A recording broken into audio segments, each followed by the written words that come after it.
de sábado, no bairro Coqueiral, aqui em Cascavel.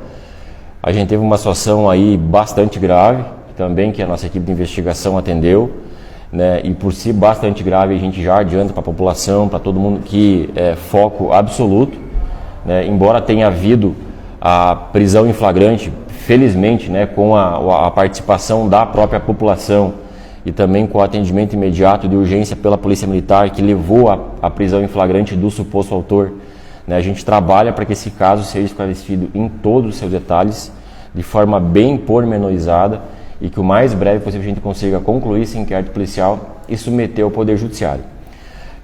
Infelizmente, a situação levou ao óbito de uma vítima, uma senhora de 52 anos de idade, né, que estava em sua residência no dia dos fatos, que não tinha nenhum tipo de envolvimento com o autor, nenhum tipo de problema anterior, nada, né? O que nós já apuramos, o autor teria tentado praticar um roubo momentos antes, na vizinhança ali do local, em que ele tentou meio que à força, né, embora desarmado, à força ou com ameaça, subtrair um celular de uma pessoa. Após esse fato, houve um conflito, uma briga, e o suposto autor começou a empreender fuga. Nesse procedimento de ele empreender fuga do local, ele acabou invadindo a região ali, o local do imóvel da vítima. Se deparou com a vítima, né? A vítima, obviamente, com uma pessoa estranha invadindo a sua residência, entrou em conflito com o autor. Eis então que ele se armou com uma faca da residência da própria vítima e passou a desferir vários golpes contra ela, inclusive na região das costas. A vítima, infelizmente, não resistiu aos ferimentos e entrou em óbito no local, na sua própria residência ali. E o que a gente pôde indicar é que não havia uma motivação anterior específica, nada. Foi uma questão extremamente de momento, né? Por isso já o homicídio qualificado, que a gente enxerga nesse momento ao mínimo pelo motivo fútil, tendo em conta que foi uma questão de inopino, conflito de menor importância ali com a vítima no momento dos fatos. Possivelmente o autor estava sob efeito de drogas ilícitas, segundo a apuração já aponta, né? Isso por base das informações que ele mesmo prestou após ser preso ainda em flagrante, felizmente preso em flagrante. Não possuía registros criminais anteriores, o autor, né? Então é uma primeira situação que, ao menos no nosso levantamento preliminar, que se apresenta contra ele.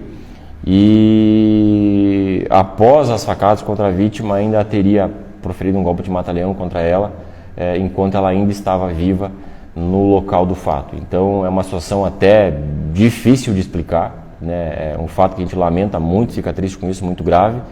Então por isso eu falo para vocês, a equipe da DH absolutamente empenhada, e a nossa ideia é o mais breve possível concluir esse inquérito policial e entregar ao judiciário, porque o autor permaneça preso. A gente entende que há motivos para isso, né?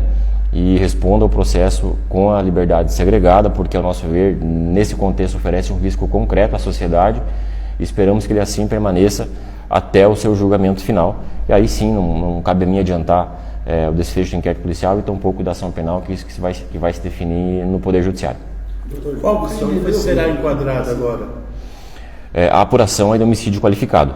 Né? Aí a definição cabal disso, como a gente sempre fala, a função da investigação é apurar o fato em si, com todas as suas circunstâncias. É claro que a gente sempre tem uma tipificação penal em vista, né, que é o que nos baliza na investigação, mas depois, em caráter definitivo, né, vai ser lá no final do tribunal do júri, quando o conselho de sentença proferir esse julgamento. O Ministério Público, na denúncia, também já indica uma tipificação que o Ministério Público entende como presente naquele caso, mas, como sabemos, nem essa tipificação vincula ao juízo, vincula a ação penal, o que vincula são os fatos em si, né? E é a mesma coisa que vale aqui para a investigação. Então, o que vai definir isso é o Conselho de Sentença, que é o órgão responsável, ou seja, é o júri popular, né? Se assim for, se entender como uma matéria de homicídio, a definir certinho qual o crime que ele incidiu e quais são as qualificadoras que eventualmente estão presentes no caso concreto. Em flagrante, o que ele disse na delegacia? Eu não posso ter muitos detalhes em relação ao depoimento dele, né? Mas um pouco confuso ainda a versão dele no momento do flagrante. Por isso a nossa indicação é que ele possivelmente estava sob efeito de drogas ilícitas, né? Doutor, foi apurado se ele era morador da região e se há pessoas que teriam reconhecido ele também? Não tem esse detalhe, amigo, não tem. Mas a prisão ali foi em flagrante. Então, quanto à autoria, para a gente ela está bem encaminhada, né? Agora, se é morador da região ali, essa informação eu não tenho.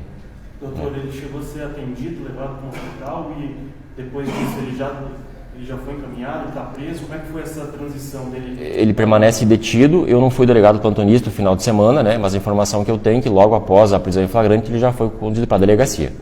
Né? Mas ele chegou sem delegacia? Ele chegou a ser, o atendimento sempre tem, porque nessa situação, porque como houve um conflito, populares se atenderam, acaba havendo uma agressão local, então ele precisa passar por uma avaliação médica até para que a gente tenha um laudo para poder entregá-lo ele ao DEPEN, né, que é o órgão responsável por manter a custódia prisional dele. Naquela situação ali, ele chegou a dizer se ele estava tentando fazer algum tipo de roubo, algum furto, alguma coisa assim? Palavras bastante desconexas, chegou a falar que a vítima simplesmente tinha que morrer, né, algo sem explicação. Não tinha, como eu falei, a vítima foi uma infelicidade do acaso, não tinha qualquer vinculação com aquele fato, ele foi fugir da situação anterior, né, e em razão dessa fuga da situação anterior que ele acabou indo parar na casa da vítima, né, e aí que aconteceu a situação. Inclusive, né, o que a gente percebe, enfim, como eu comentei, a vítima acabou sendo uma situação totalmente circunstancial, uma infelicidade. Quando ele saiu da casa, a mulher ainda estava viva. Vocês têm essa informação, ou pelo menos... E o momento exato do óbito a perícia tem que indicar. Eu posso dar uma informação precoce para você, sabe? Essas câmeras de segurança da casa interna? Isso é com a equipe da DH, amigo. Né? Mas se as imagens, toda imagem que há disponível, seja no local, seja nos arredores, a equipe está na rua já para levantar todas elas, podem ter certeza. Esse roubo do celular, ele aconteceu naquele momento das imagens que foram divulgadas? Isso, um momento imediatamente anterior ali, essa tentativa, que foi o que levou a fuga dele, então a situação de agressividade, de conflito na cabeça dele, que ele acabou indo parar na casa da vítima e aconteceu esse fato. Mas ele trágico. estava com o celular roubado? Não, ele não conseguiu levar. A menos que a equipe me informou, ele não conseguiu levar o celular.